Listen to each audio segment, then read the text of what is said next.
Importantly, from a South African point of view, to continue the run of form. Yeah, lots of contributions from South African batters. De Kock scoring a wonderful 123 not out. What a fabulous knock that was. Now, interestingly, toss time. We've only got a bit of time before the toss. The first one-day international, Pakistan won the toss and they decided to bowl first, and then they decided to bat first. So, I mean, what do they do here? Because the dew factor is something that can you predict it? You really can't really predict it because, you know, the word was for the last ODI that there won't be any dew. But there was plenty of dew and made it hard for the Pakistani bowlers to actually make an impression on South African batters. But it's a different day.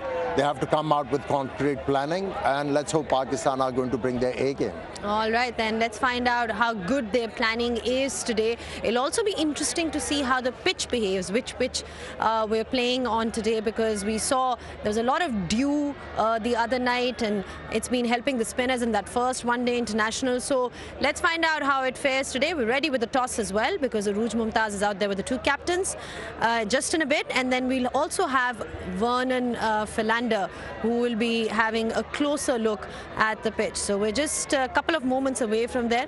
Well, I can definitely tell you that this crowd is going to be absolutely loving it, because the first two one-day internationals have been brilliant in that sense. It's been completely packed overall, and the atmosphere has been electrifying. They've come out in huge numbers.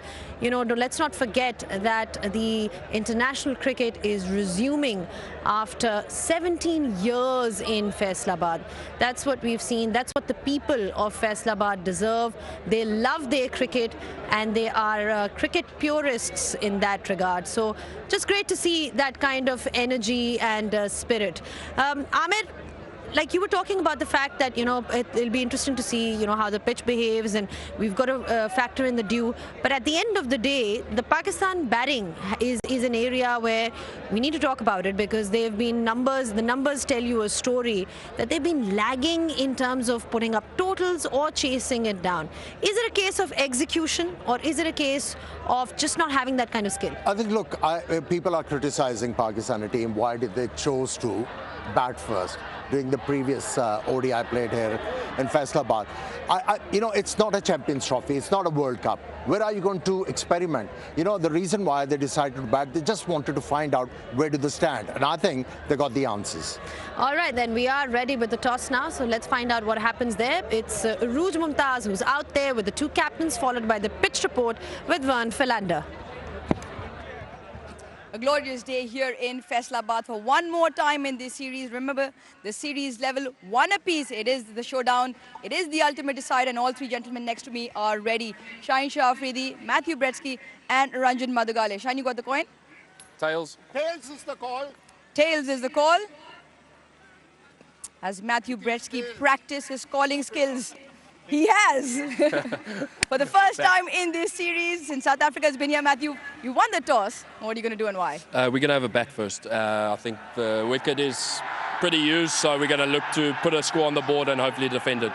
Now, both times the teams have won chasing. One time the dew came in, one time the dew did. How much do you cater to that, or do you continue to remain true to your strengths? Yeah, look, there's a lot of theories around the wind and all that things, but in a game like this, we just feel runs on the board are important, so that's what we've gone for.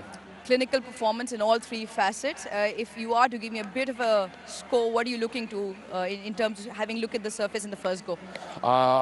We'll probably have to assess after the first 10 overs, but anything over 290 would be nice, but we'll just have to see.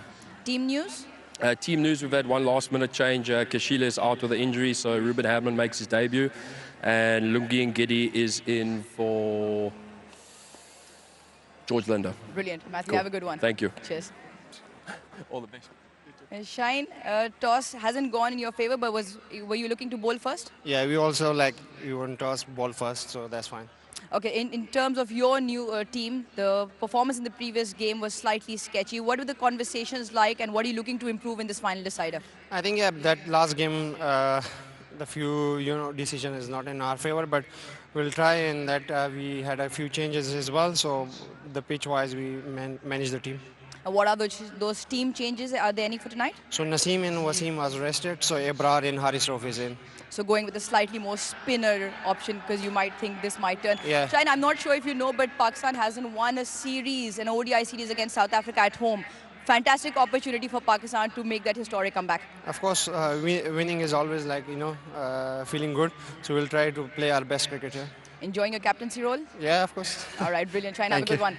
Right then, the news from the center is that South Africa have won the toss and they will have a bat.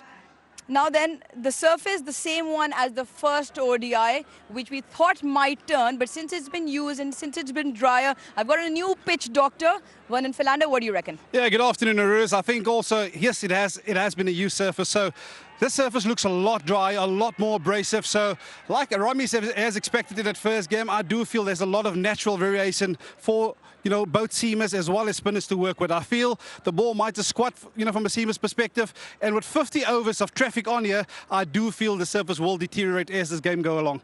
Now, from a batting point of view, through all your experience, and what are the batting looking to negate in terms of power play or when the spinners come on in the mid order? What are the scoring areas that they can look at? Yeah, I think, again, for me, the big scoring options are going to be in that first sort of 15 overs. I think from a batting point of view, you perhaps want to get out of the crease to negate those modes of LBW and bold. I think bowlers will be settling in on trying to get a couple of balls straight and bring those modes of dismissals into play. And also, when you come out the crease, you almost generate a bit more pace, by coming, obviously, shorter in shortening up the surface. So, again, the middle phase, that's going to be the big question mark. Of course, South Africa, they've opted to bat first, and they have been challenged in that first ODI in that middle phase. So how they play the spinners, for me, I think you need to look a lot straighter in terms of, trying to get ones up the ground. But your scoring zones are particularly going to be a lot straighter than squarer. I think as a spinner, you want better to go square. Then you bring those modes of dismissals into play. All right, then you've heard from Vernon Philander. Bring the modes of dismissals into play for batting. Get runs on the board for Pakistan. All right, then there you heard it at the pitch report. In South Africa has finally won a toss on this tour, and they have decided to bat first. So it's time to have a look at who they're playing and who they're not. They've got a couple of changes also from a Pakistan side as well. We'll definitely have a look at it just in a bit. Ahmed, then finally South Africa winning the toss, and they have decided to bat first. Pakistan will be bowling first. How do you look at this decision before we move on to the winning the toss was eventuality. Anyways, they were bound to win one toss in this tour. So they have done that, and they have made a decision to bat first. But before I answer your question, I think that pitch report was kind of a coaching session, and Philander has definitely put Pakistani coach under pressure.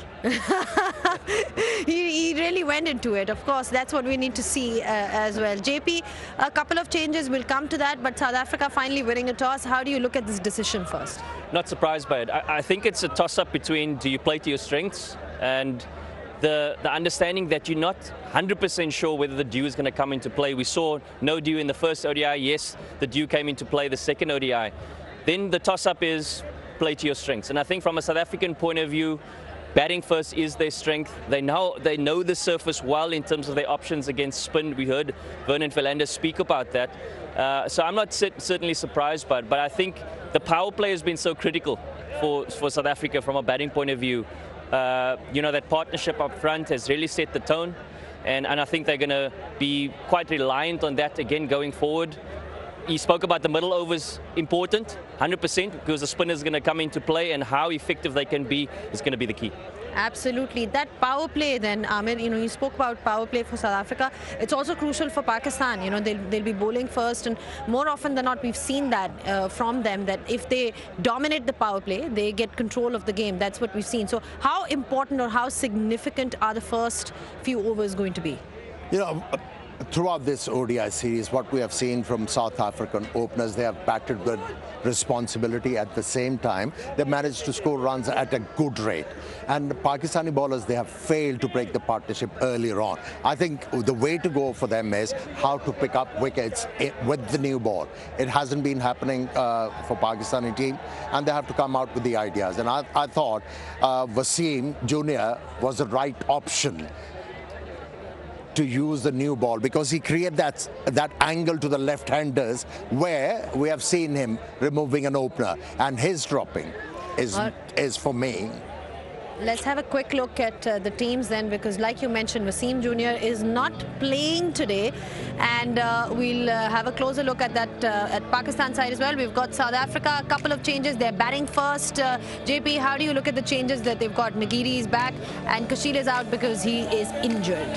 Yeah, so forced change in Kashile missing out. Ruben Herman gets his opportunity for his debut.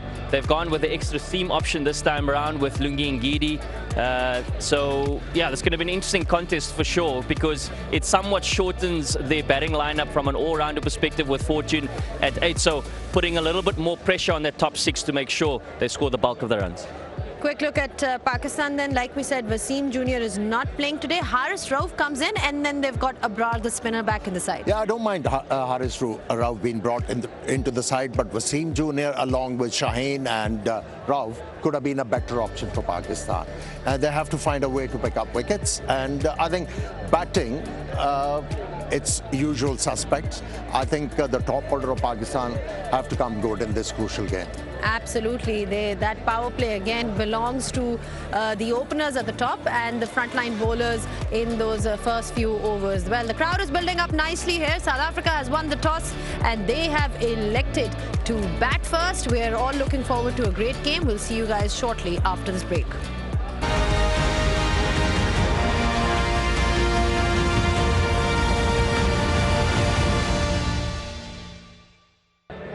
Well, South Africa winning the toss and they have decided to bat first. We spoke about their changes as well, and also talking about Pakistan, because remember, Mohammad Wasim Jr. is not playing today. Haris Rauf comes in and Abrar Ahmed with the spin. Amir, just in terms of Pakistan's batting, you said that you need contributions from the top, but one thing that they've really struggled with in the past, last few years is their dot ball percentage, and it's across formats. I mean, what could you pin it down to? Because when you compare it to other teams, it is an issue. And also there is a problem with the boundaries as well. So the main reason for that is, as a player, you should know how to maneuver the length of the ball. If you can't do that, it means you're not a good backfoot player. What we have seen with the Pakistani batters, they commit themselves on the front foot, and from there, they have nowhere to go. If you talk about great players, all were backfoot players. What we have seen in Pakistan over the years, maybe overcoaching, maybe the state of the pitch, is that most of the players, they are looking to play everything off the front foot, and that's why they were struggling against the South African bowlers when they were actually bowling into the pitch. They had no answer. So maneuvering of the length is the key for them. Maneuvering of the length, as a batter, when you talk about, when you see numbers like that dot ball percentage or the boundary percentage for Pakistan, it's quite low when you compare it to other teams. I mean, how significant are these stats, JP? I'm just talking about generally when you read them. Yeah, it plays a big part in terms of the outcomes of results. And it tells a story, doesn't it? And I think added to that is also the ability, particularly from a Pakistan point of view, in the top 4, top 5, the ability to score hundreds. We saw a stat a little bit earlier where from the 2023 World Cup, Pakistan was certainly on the lower half of those statistics. And unfortunately, those are going to contribute to the results of games. You need your top 4, top 5 to be heading into the north of that 20 mark centuries. We saw Quinton de Kock, 22 centuries already, and he's had a phenomenal ODI career thus far. So that certainly contributes to those results, yeah. Absolutely. These are crucial numbers when you talk about, the Pakistan cricket team. Quick thoughts then, JP. South Africa is batting first. What do you think they should be targeting as a total? Minimum 280. I think that's the bare minimum. From setting it up beautifully, probably for the back 10 overs, wickets in hand is the key on a surface such as this one. Wickets in hand is going to be key, and for Pakistan, what's going to be the key? I think reasonably they'll be okay to do chase 260, so they have to curtail South African innings to that. And that power play is going to be extremely crucial then when you talk about the fortunes of both these sides. The crowd is building up here. It's pretty full actually when you talk about Faisalabad. They've been absolutely magnificent throughout these one-day internationals that we've seen here. It's been packed. The energy's been good, and the action on ground has been equally good as well. Shaheen Shah Afridi, the new leader of this format, I'm sure he's geared up for this one because it's a huge challenge. The series is 1-all, and it's all to play for in this one-day series here at Faisalabad. See you guys after a short break for all the live action. Don't go anywhere.